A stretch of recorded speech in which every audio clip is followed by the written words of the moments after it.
Superstar, we can ride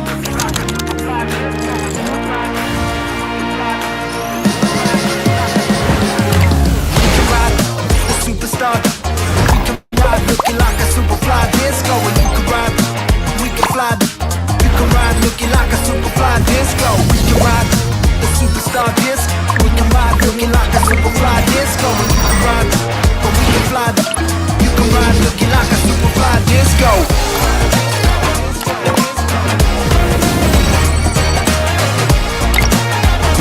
You can ride looking like a superfly disco.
Hello, everyone. I'm Anita Genti, and I'm thrilled to welcome you to KAVIA.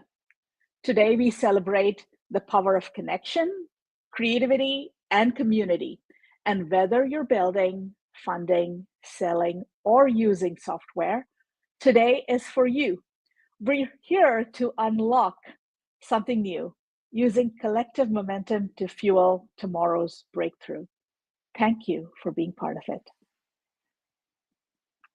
Let me introduce the visionary behind today's moment, Labib Ismail, software trailblazer, former Comcast SVP, architect of the RDK stack powering 130 million plus devices, and now founder of KAVIA AI. Labib built tools that shaped an entire industry, and he's here to transform it again. Welcome, Labib. Thank you, Anita.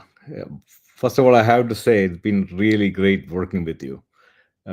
You have really helped us get organized and think strategically. So it's been really great working with you over the last few months.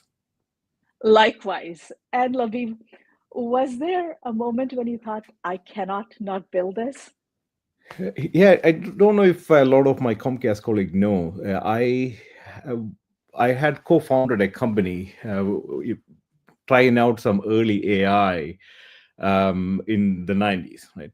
So I have been like AI has been kind of pretty interesting topic for me, and I had been keeping tabs with what's happening in the industry over the last like 2 decades. And when ChatGPT came out, I immediately started a small team within my team to kind of try to see where we could use ChatGPT to improve our tools.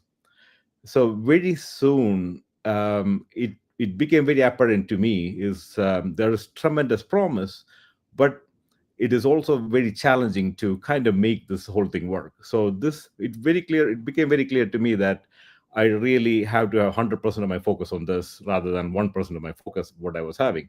So I decided that I couldn't sit in the sidelines anymore. So I decided that I have to do this. So I left Comcast and started KAVIA. And I'm so glad for that. Now, I'm sure you get asked this question quite a bit. There seem to be other coding tools out there. What makes KAVIA different? Yeah, LLMs have gotten like really good at code generation, right? This is mainly because you have billions and billions of lines of code in the open source you can train on, right? So there have been several advances in this particular area, and all white coding tools are making use of it, and are getting the benefit of it. And same with KAVIA too. But when you look at enterprise scale, the challenges are slightly different. It's not just about building code for a specific particular problem. It is about large code bases where you have like hundreds of people and engineers involved, and there are like thousands of features which are carefully integrated into that code base. So when you Mhm. are building new projects, you have like 1,000 tasks, like 1,000 different things that you have to do on the code base, and now you have to integrate that into this pretty complex code base which already have thousands of features delicately integrated. So a lot of times what you see is you try to do one thing and then the whole thing blow up, right? And then you are kind of spending a huge amount of time trying to kind of backtrack and trying to figure out how to recover and all of that. You keep hearing stories about it again and again.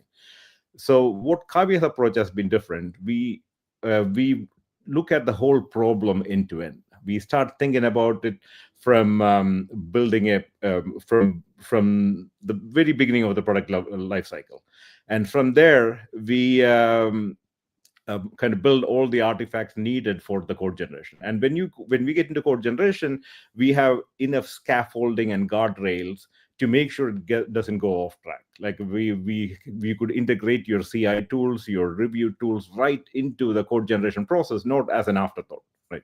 So that those are things which I think Kavia is doing. And then the other part is great visibility and control and collaboration. So you could have like every session done by all different developers. You could review it, and you can decide whether to merge or roll back or comment on it and all of that.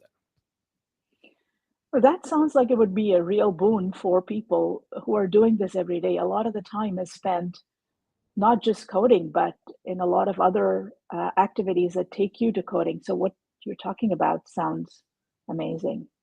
So maybe you can tell us a little bit on who's getting the most out of Kavia right now.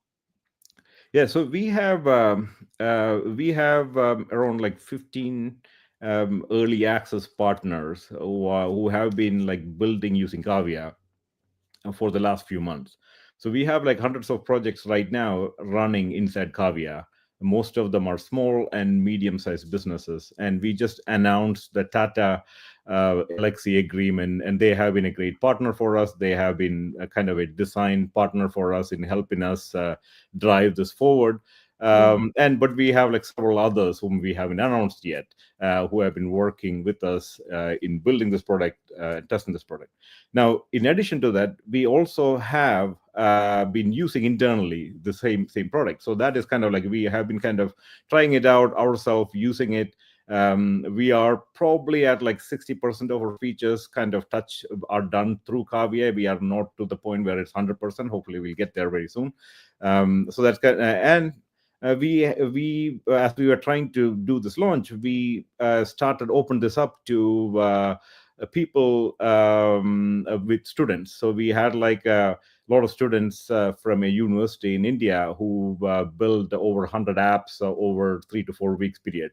And then I have to say, like one of my early access provider, I gave it to my nephew, who's 13-year-old, who built a language learning and training app, which blew me away. Like where you can train your new language that you're learning. All of that was built by a 13-year-old. So I think this covers like large enterprises all the way to individual users.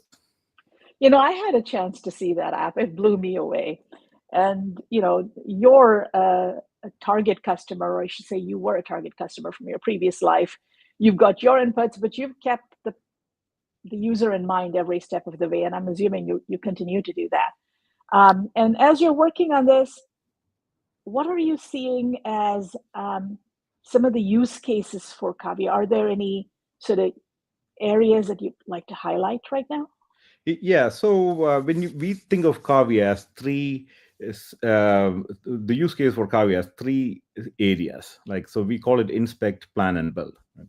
So actually, I will show some videos which might be much better to explain what we could do. So I'll start with a video for the plan portion of Kavia. In this video, what we will show is a project being created from a requirement document, a product and business requirement document. It goes in and create all the epics and user stories for it.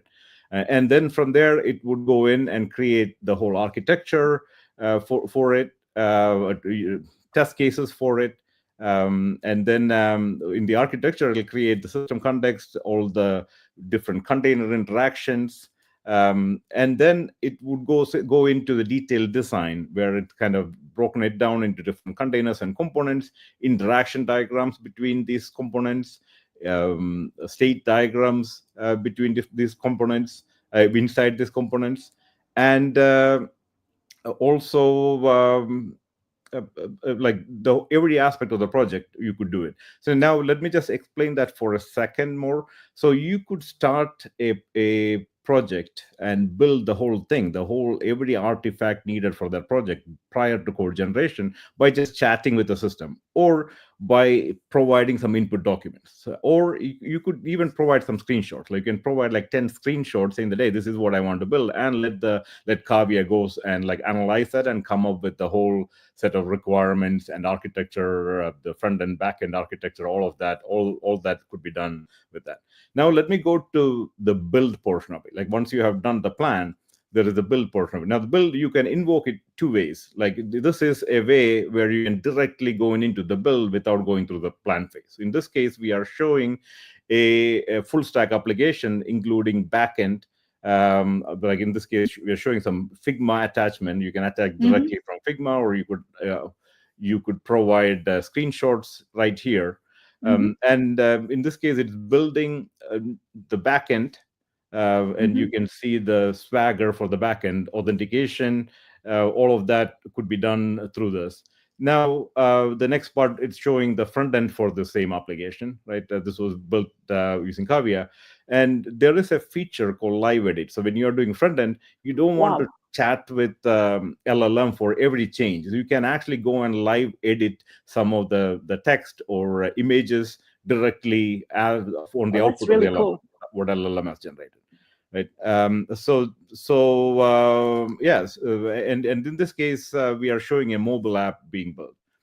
So this is a case where a mobile app, which is a Android Flutter app, which is being built, which is exactly a native app, not even a web app, and we are running it on an emulator so that you can actually see the app as it's being built.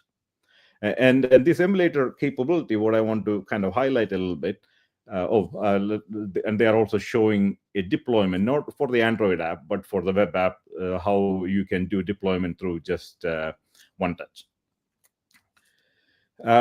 So that kind of covers the build portion of it. Then I do want to kind of also touch upon the inspect portion of it. The inspect portion of it kind of shows how you can ingest code base. This is a code built by my former colleagues at Sky and open sourced.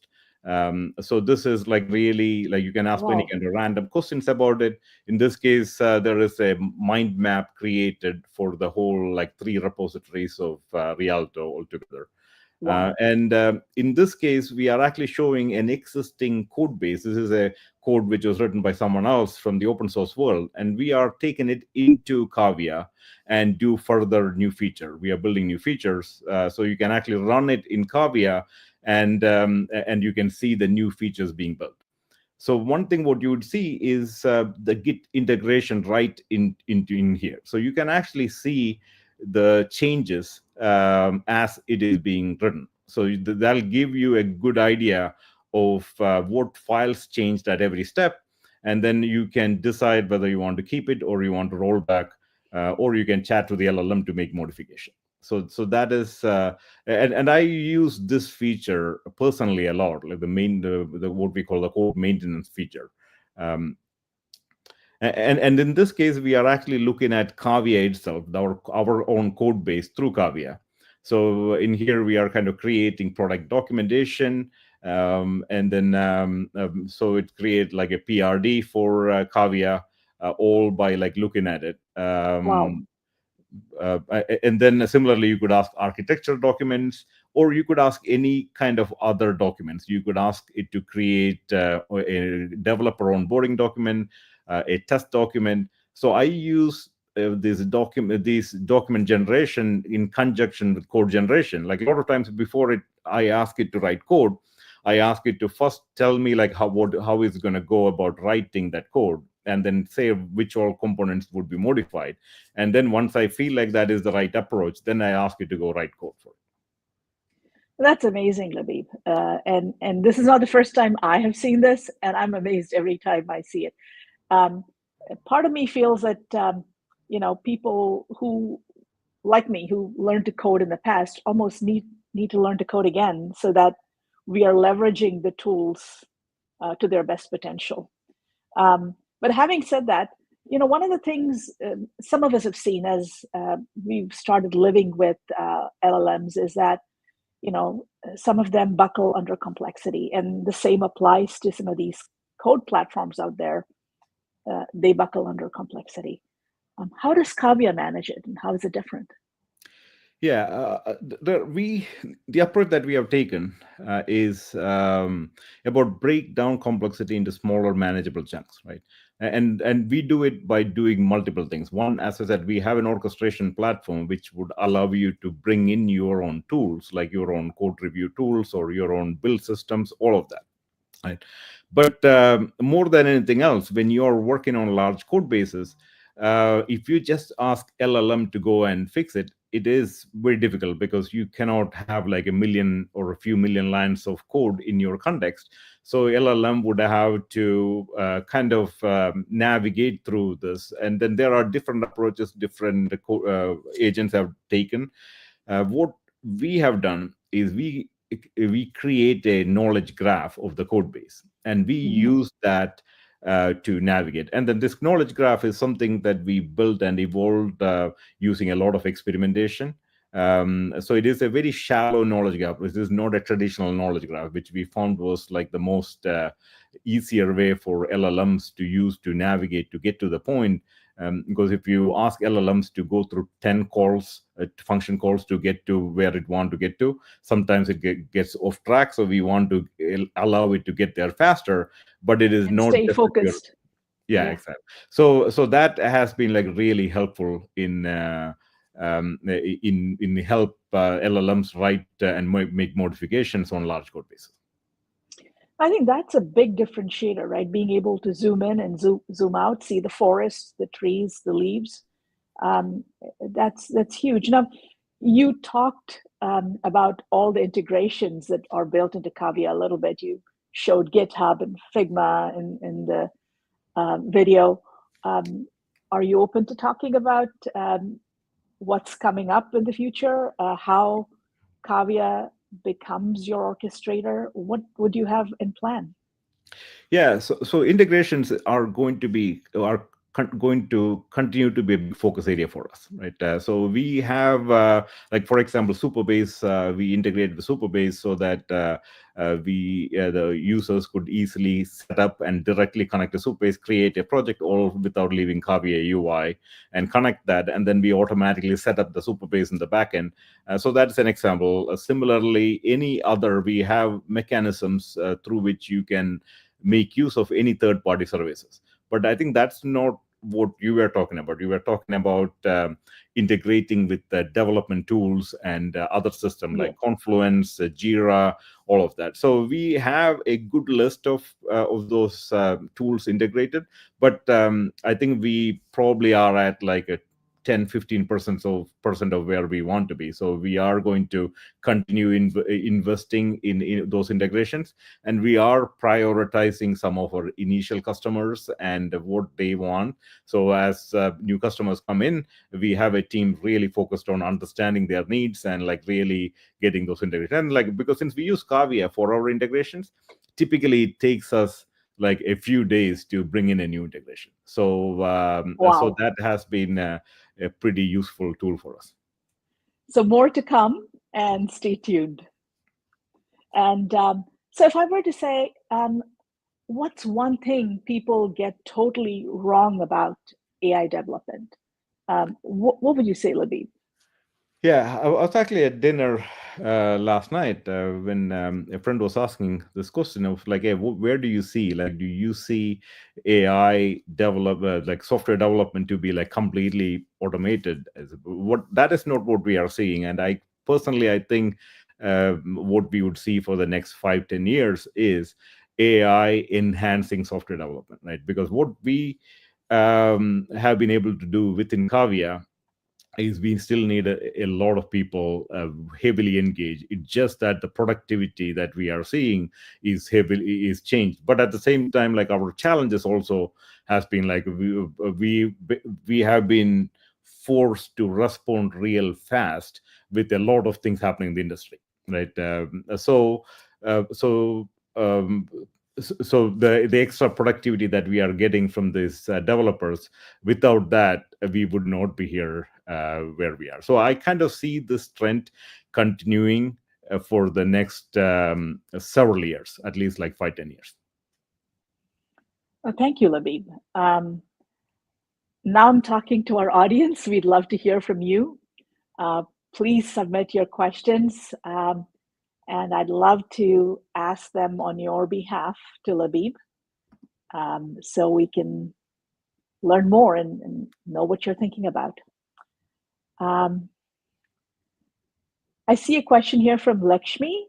She's asking, she's saying she'd like to know more about the security measures that you've taken care of while generating code. I mean, I'm assuming she's asking on behalf of users what security features KAVIA has. Yes. So there are like a few things. One is like, what is the security of KAVIA itself, right? When you are engaging with KAVIA, like, how protected is your code? I think one of the biggest questions that we hear is, are we sending this to LLMs, and would they train based on it? Right? So I think let me just answer all of that. One is KAVIA. Every user's information is firewalled. So and every tenant, any enterprise customers that we have in their own tenant, which is completely firewall and separated from any other tenant that we have. And any user's information is also completely protected, except for the ones that they choose to share it, or if you are a free user, in which case you are agreeing to share the work that you are doing. And now LLM, all the LLMs that we are using, we have agreements with the LLM providers to not train using this. And most cases, we are not using LLMs directly with the provider. We are using it from hyperscalers with specific agreements not to use any of our usages for any kind of training. Right? Now, the other part of the question is, what about the security of the code itself, which is generated by KAVIA? So this is kind of where what I mentioned earlier, like there are like a lot of tools available for security scanning, right? So you have two options of doing that, because LLMs would generate the code based on all the training and all the learnings that we have. We are not ourselves training any LLMs. We use the LLMs available in the industry, the best of them. And then actually you have an option to choose the LLM that you want to use. There is a drop down from there. You can pick which LLM that you want to use for your particular purpose. Now, so there are like a lot of this tech security scanning software. You have two options to it. One is when the PR, at the time of PR review, you can kind of send this through your traditional scanners. But KAVIA also has a mechanism to put these scanning tools right inside. This is for enterprise customers. We have the ability to put this right into the code writing loop. So as it is writing any change, you can decide, like, at every step you want to send it to the reviewer, or you could do that like at some interval. You can say, like, before merging any change back, make sure it goes through a review. So these are all additional security mechanisms that you can put in to make sure the code being written by LLMs are safe. Well, that's helpful, Labib. And there's a comment here. I'll just read it. It's not a question. Someone here, Nav, says he really spends a lot of his time and dollars in code maintenance. So he really appreciates that KAVIA's focus and your focus, Labib, is on code maintenance as opposed to just generation. He finds that to be a key piece. Thank you for that, Nav. And there's another question from John. He says, how does KAVIA support QA release management? and the deployment and triage process. Any cool features there? Yeah. So I'll talk a little bit about what exists now, and was a couple of other things in the roadmap, right? So most of this is tied to differences, like because we are most of the time you are making incremental changes, and you are trying to figure out like what those changes are, and then trying to figure out like how to QA those based on those changes. What do you want to put in the release notes? Like when there is an issue in the field, you want to kind of isolate that into a particular version, and then after that you want to kind of focus on like what changed. So that change management and the change processing is important. So when traditional knowledge graphs, which we currently use in the current version of KAVIA, deals with information of the whole graph. Like, but one of the things that we are working on, so we can use that right now. Or you can ask KAVIA to find out like what all are changes or what all are the features, and then kind of use that information for all of these purposes, right? But one of the things what we are working on is this delta graph, right? And once we have that feature, which is still work in progress for us, then we think that we'll get much better at dealing with these items. Thanks, Labib. There's another questioner is asking, can you customize the AI agents?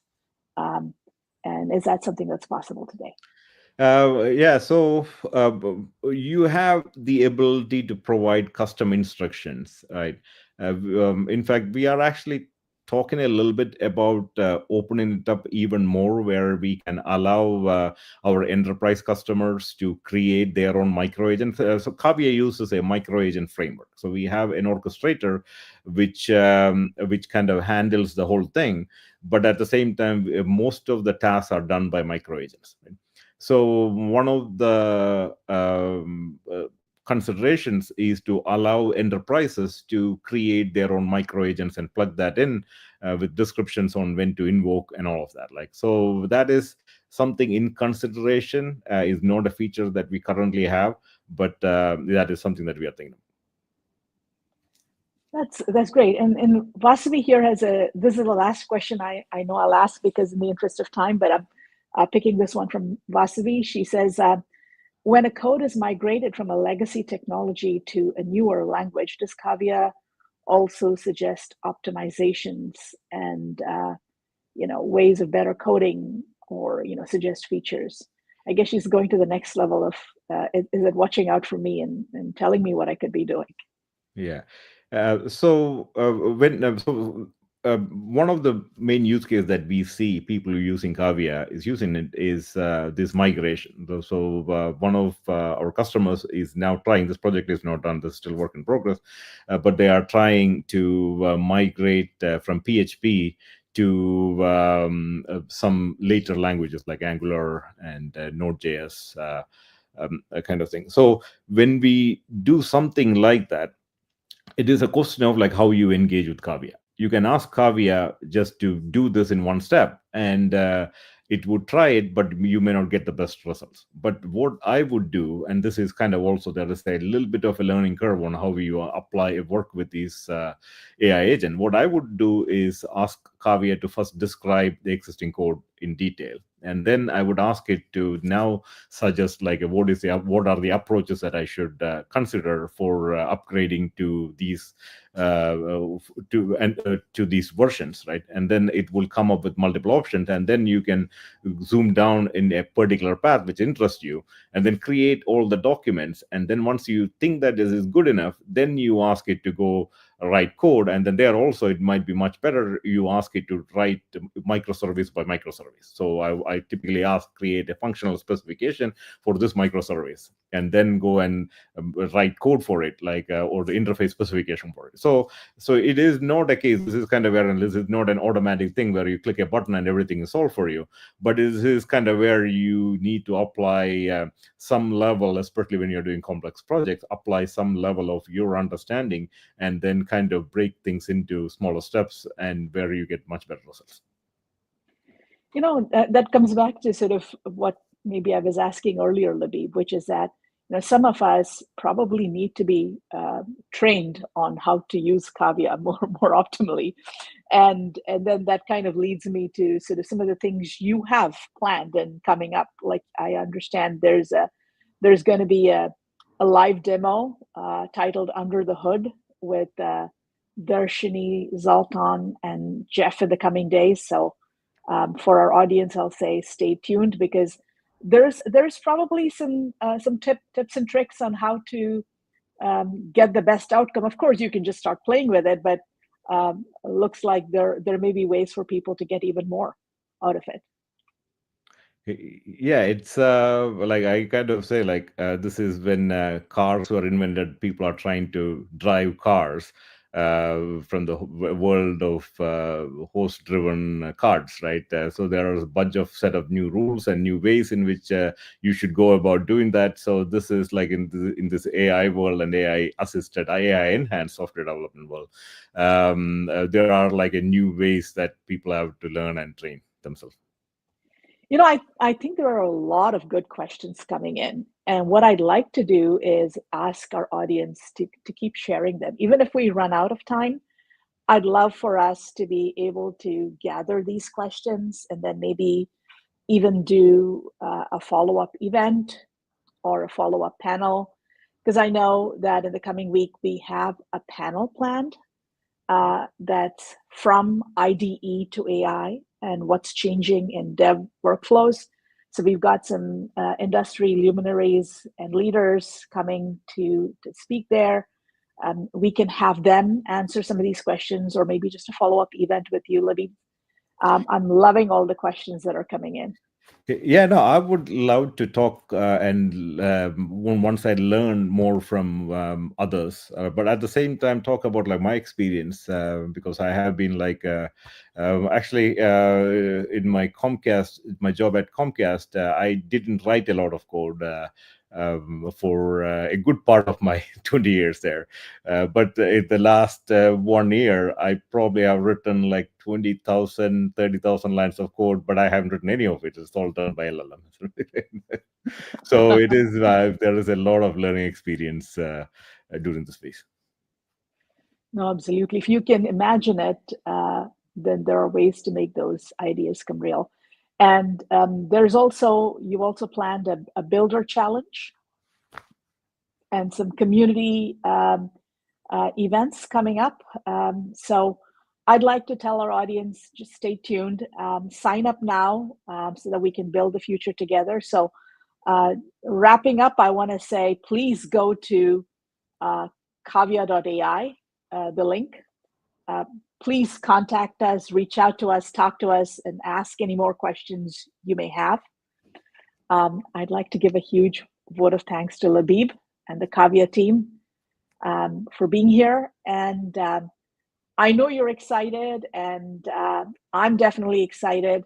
So please head to KAVIA.ai. There are some free launch credits for those who are joining this event. Please, when you log in with the user ID, use this referral code BCB 2100. I'll repeat that, BCB 2100. You can use this to get started.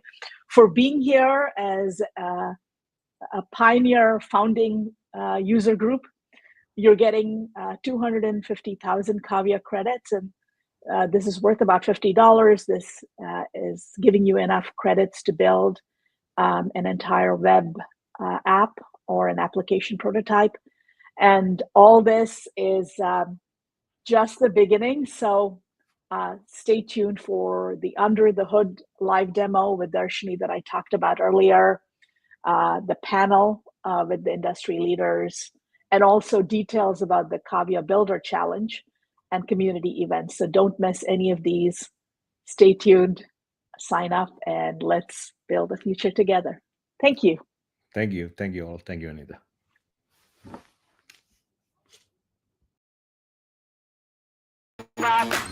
Superstar, you ride looking like a superstar. Let's go. You ride, superstar, you ride.